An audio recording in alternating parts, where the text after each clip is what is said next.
A government scientist was given a drug without his knowledge, by the men he trusted most. 9 days later, he went out a hotel window to the street below, dead before anyone reached him.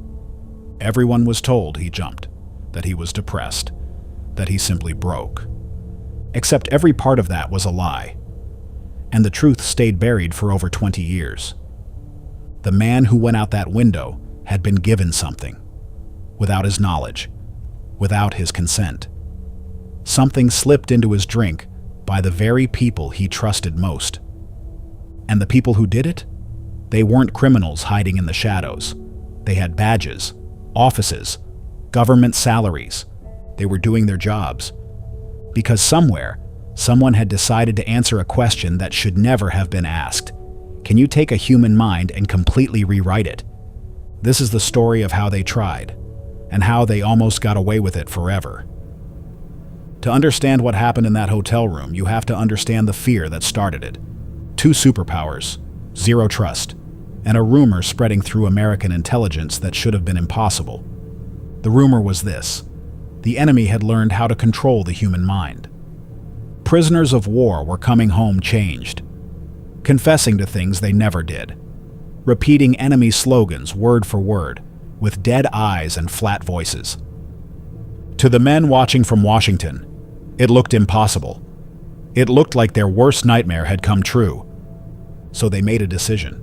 If the enemy could control minds, then America had to learn how first. But here's the darkest part. They didn't start from nothing. Years earlier, in the ruins of a defeated enemy, investigators had found something monstrous. Doctors who had used human beings as test material. People frozen, drugged, and broken apart, all in the name of science. The world called it a crime. It was condemned in front of the whole planet. And then quietly, some of those same minds were put to work, brought in, given new names, new labs, new subjects. The knowledge that horrified the world didn't die with the men who created it. It changed hands, and it kept going. So they gave the project a code name, and they handed it to one man, a chemist who believed there were no limits to what science was allowed to do. His program had a single goal: find a way to break a human being and rebuild them into someone new. And to do that, they needed people to experiment on. Here's the part that's hard to believe. The people they chose never volunteered. They tested on hospital patients, on prisoners, on ordinary citizens who had no idea they were part of anything at all. There were no rules. That was the point. Anything was allowed, as long as no one ever found out. And for a while, no one did. But to test a drug on the public, they needed a place. Somewhere private. Somewhere no one would ask questions. So they built one. Picture an ordinary apartment in a quiet city. Nice furniture, soft lighting, mirrors on the walls. Except the mirrors were fake, two-way glass, and behind them sat an agent, watching, waiting, taking notes. The apartment had a purpose: lure a stranger inside, slip a powerful drug into their drink, and study what happened to a human mind when it lost control without ever telling them why. The men who ran it gave it a nickname, a dark little joke about what they were really doing in there. And the people who walked through that door? Most of them never knew they were part of an experiment at all. They went home confused, shaken, sure that something had happened to them, but unable to say what. Some of them were never the same again. And this was just one room, in one city. The program had many, but all of it was building toward a single idea, the thing they wanted most of all. They wanted to create a person who would follow any order, someone who could be told to do the unthinkable, carry it out, and then forget it ever happened. A weapon that looked like an ordinary human being, with no memory of what it had done. They chased that idea for years. Drugs, hypnosis, pain, anything that might crack a person open and let them plant something inside. Did they ever succeed? That's the question the burned files were supposed to answer. And we may never know. Now think about who ended up in places like these. Not soldiers, not spies, ordinary people. The poor, the sick, the forgotten. People no one would come looking for. A patient checks into a hospital for help, and walks out a test subject. A prisoner signs a deal he was never allowed to understand. People dosed for days, weeks, longer. Some were pushed so far they lost their grip on who they were. They forgot their own names. They stopped speaking. A few never came back at all. And the most chilling part? For most of them, there are no records, no names, no files. They were experimented on and then erased, as if they had never existed. Which means the true number of victims isn't just unknown, it's unknowable.